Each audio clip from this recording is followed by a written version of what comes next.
Strange Tales. Human Torch faces his most fantastic peril when he finds himself prisoner of the fifth dimension. More water! Soon the Human Torch and his flame will be finished forever. Like other boys in Glenville, Johnny Storm is often late to school. Gotta hurry. I have a history test the first period. But unlike other boys, Johnny has a fantastic means of transformation. I'll change as soon as I'm out of sight. Moments later, in a deserted alleyway. Flame on! Look! It's the Human Torch! I'll land in the woods behind the school, where no one can see me change back into Johnny Storm. Prisoner of the Fifth Dimension, starring the Human Torch. Plot: Stan Lee. Script: Larry Leiber. Art: Jack Kirby. Inking: Dick Ayers. Lettering: Art Simek. Later that day, Johnny overhears some interesting talk. They say that Bentley is the best house builder in the state. Yeah? Then how come 3 of his homes have sunk into the ground? He was a fool to pick the swamp for his new housing development. And even at that moment, another one sunk during the night? I don't understand it, Mr. Bentley. We filled in the plot with hard soil to support the house. We figured out everything perfectly. The house shouldn't have sunk. But it did. The question is why? What went wrong? I'll tell you what happened. It's the swamp demons that done it. This is their home, and they don't like you knocking down the trees and destroying their swamp, so they're getting even. Swamp demons? What kind of nonsense is that? It ain't nonsense. It's true. And if you know what's good for you, you'll leave while you still can. Huh. We have enough troubles without listening to some simple farmer. And so the old man's warning is ignored, for swampland is the cheapest land to build on, and George Bentley is determined to complete his project quickly. Reinforce the plot with a double amount of hard soil. Right. We'll make that ground strong enough to support a skyscraper. But that night, after the workmen have all left, so they continue to build. We must teach them another lesson. And the following day, it's happened again! Another house sunk. It isn't possible. We took every conceivable precaution. I warned you. I told you to leave. The swamp demons won't never let you build here. I'm almost beginning to believe that old crackpot. Well, I'm not ready to buy superstitious nonsense. Come on. Let's check over the plans again. Meanwhile, Johnny Storm has contacted the leader of the Fantastic Four. According to my findings, there was no natural reason for the houses to sink. I suspect sabotage, but you'll have to investigate further by yourself. For Sue, the Thing, and I are busy with another case. And so, minutes later, the youthful adventurer appears on the scene. Look! It's the Human Torch! I've heard of the trouble you've been having. Maybe I can discover what's behind it. Boy, we sure can use some help. I'll look around under the marsh. It's easy for me to burn right through the soft, swampy ground. Soil seems hard enough, and there's nothing here that could have pulled the houses down. After a thorough but futile search, I'm afraid I'm as baffled as you are. I tell you, it's the curse of the swamp demons. You can't see 'em, but they're all over the place. That night, Johnny Storm returns to the swamp. Demons, huh?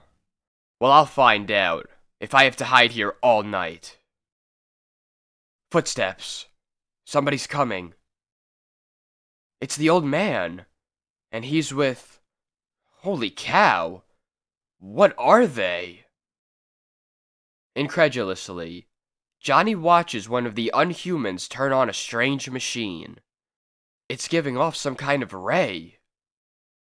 The ray is affecting the ground. It's making it so soft that the house is sinking right through its supports. So that's how it happened. It is done. Now that I've turned off the electro-gamma waves, this soil will return to normal. And in the morning, the humans will once more be at a loss to explain how their construction sank. They're leaving now. But who are they? What's this all about? I've got to follow them and find out. The old man has stopped, but the others are going on. Wait, something's happening to them. They're fading away. They're vanishing, melting into nothingness. A moment later, Johnny makes his appearance as the Human Torch. I don't know who those two were, but it's clear that you're in league with them. Now tell me what's behind all this, and skip the nonsense about swamp demons. So you saw them, did you? Very well. Then it's no longer necessary for me to pretend. To be human. Now, my fiery friend, I will give the commands. You're wasting your time. Bullets can't hurt me. They melt the instant they hit my flame. Ah, but this weapon doesn't shoot bullets. It shoots antimatter electrons, which convert ordinary air into a liquid chemical. Observe. Oh, my flame is going out. Now that I've extinguished your flame, I can easily destroy you. I have merely to press this button, and my weapon will fire a lethal blast of electricity. But I won't do it, for I've other plans for you. Turn around and start walking. I'm still too wet to flame on again. I'll have to do what he says. Walk 3 steps to the left. That's it. Now 2 steps to the right. Following the alien's instructions, Johnny goes deeper into the swamp, until suddenly... What's happening? I'm starting to vanish also. You are merely leaving your dimension of space and time, and entering mine. Behold, the 5th dimension. And now, I shall take you to our warlord, and claim the glory of your capture. Trapped in Another World, Part 2. Johnny is soon brought before the Prime Minister of the 5th Dimension, a sneering despot named Zemu. Ever since we discovered your world coexisting beside ours, we have prepared to conquer it. But till we were ready, we had to prevent your race from stumbling upon the passageway in the swamp that links these 2 worlds. That is why we had to keep you humans away from the swamp, why we could not allow a housing development there. As Johnny listens to the explanations, his eyes dart around. He notices that not all the onlookers seem pleased with his capture, especially one beautiful girl. She's looking at me like she feels sorry for me. But then, Zemu gives a command, and Johnny is led away. Submerged in that liquid chemical, you will be unable ever to use your flame. You shall be kept here to show my people that I am more powerful than any foe, even the Human Torch.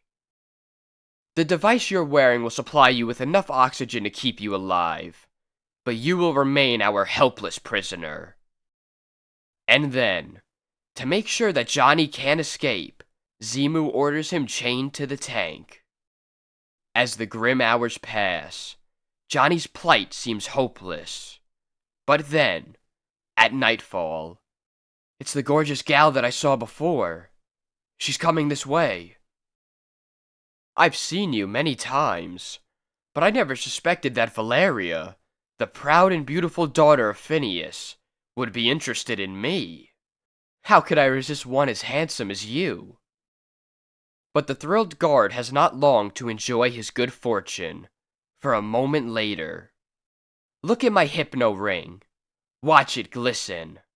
No, No, don't. Uh, oh. Soon, the guard is in a deep, hypnotic sleep. You have done your task well. Hurry, father. Free the human. That's it, Theos. Just a little more.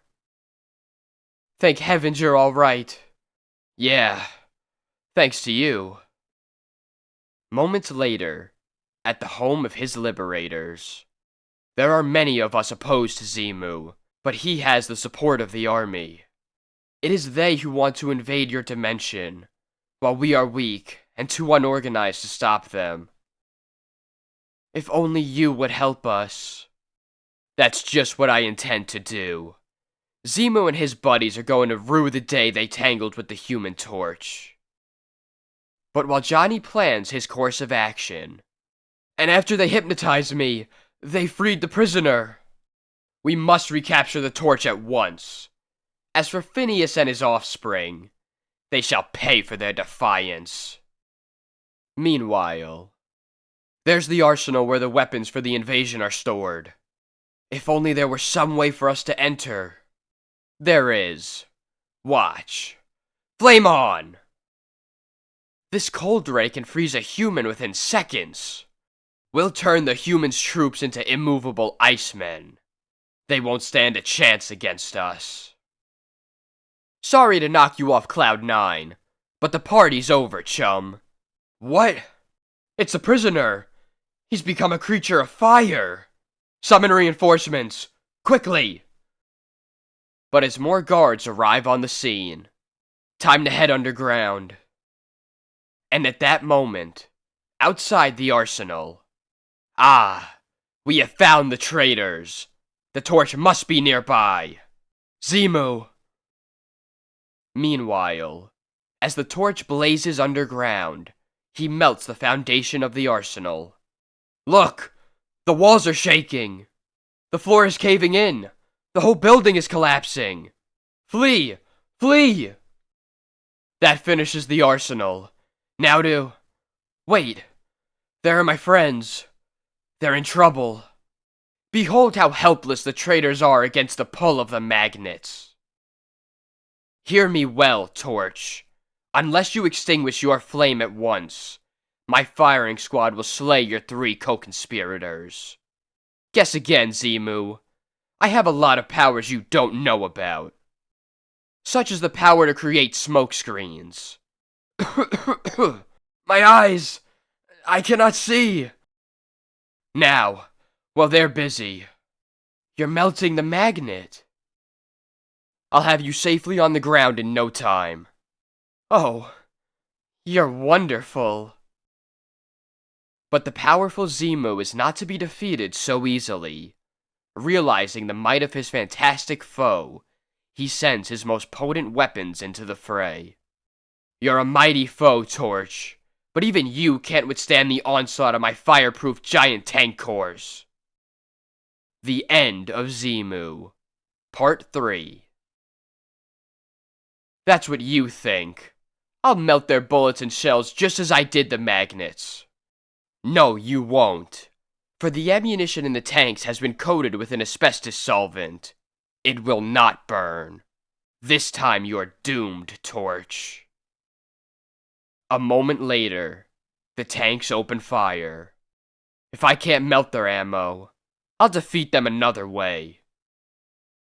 Flying in a circular motion as swiftly as he can, the Torch creates a hot, swirling current of air, which soon builds up into a super tornado. And nothing made of mere metal can withstand the awesome force of the Super Twister. I can control the blast so that it is pinpointed at the tanks alone. You defeated his tank cores, but Zemu still has thousands of loyal troops stationed throughout the land. The only way to topple his regime is to cause a general uprising. A revolution is the answer. But how can we spread the word to the masses? Zemu controls all the communication systems. There's one he doesn't control. Watch. Soaring high into the air, the torch blazes a message of fire across the sky. Arise. Arise against tyranny. Defeat Zemu.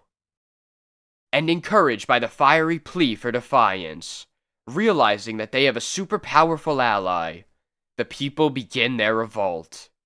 Down with Zemu! Follow the flaming human! Strike for liberty!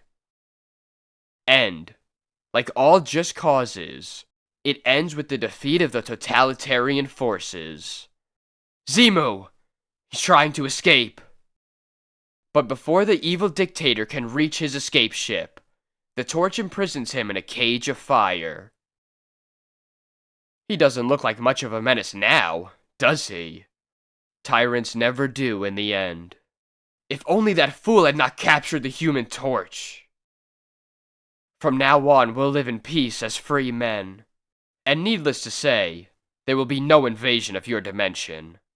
Although I would like to visit your world. And to visit you. Oh, well, sure. Sometime. No, don't go yet. Please stay. There's so much I want to ask you and tell you. I've never known anyone as wonderful as you. Thanks, Valeria. I wish I could remain here, but I can't. I must go home to my sister, to my friends. Farewell. Good luck, Torch. Torch, come back! Come back! Perhaps he will return someday. Who can tell, dear? Oh, who'd ever have thought that some sinking houses would lead to an adventure in another dimension?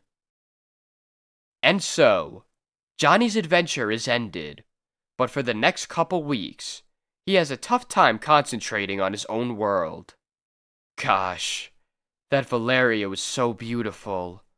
I'll never be able to get her out of my mind. Johnny Storm, are you paying attention to the lesson? You look as though you're in another world. Sorry, Mr. Harris.